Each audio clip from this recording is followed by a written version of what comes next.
Hello everyone. तो आज हम डिस्कस करने जा रहे हैं रोल ऑफ p53 जीन्स। हमारे सेल्स में p53 जीन्स जो होता है उसका क्या इंपॉर्टेंस होता है और उसका कोरिलेशन कैंसर से क्या है।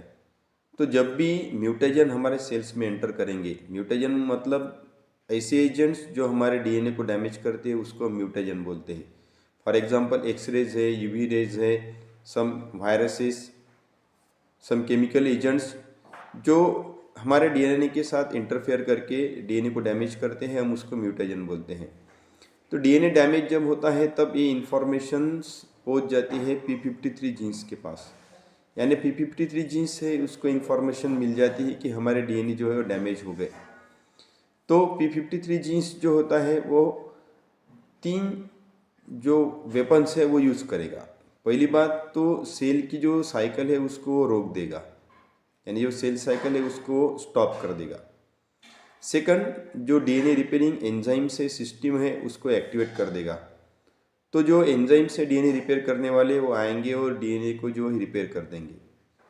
और मान लो डीएनए रिपेयर सिस्टम जो फेल हो गई, यानी कि अब रिपेयर नहीं कर सकती, तो p53 जीन्स जो है लास्ट में वो एपोप्टोसिस पाथवे, जिसको हम प्रोग्राम सेल डेथ बोलते हैं, मतलब जो सेल है उसमें डैमेज हो गया है उसको खुद को मरने के लिए मैसेज दे देगी, यानी कि एपोप्टोसिस, तो सेल मर जाएंगी। तो इसकी वजह से हम देखते हैं हमें कैंसर नहीं होता है। लेकिन ट्विस्ट बाद में है। मान लो ये जो म्यूटेशन है वो खुद p53 जीन्स में हो जाता है, तो अगर p53 जीन्स में म्यूटेशन हो जाएगा तो सेल साइकिल स्टॉप नहीं होंगी, डीएनए रिपेयरिंग एंजाइम्स एक्टिवेट नहीं होंगे, तो बाय डिफ़ॉल्ट जो नॉर्मल सेल है वो कैंसर सेल में कन्वर्ट हो जाएंगी। इसलिए हम कहते हैं कि p53 जीन्स से वो बहुत ही इंपॉर्टेंट होता है।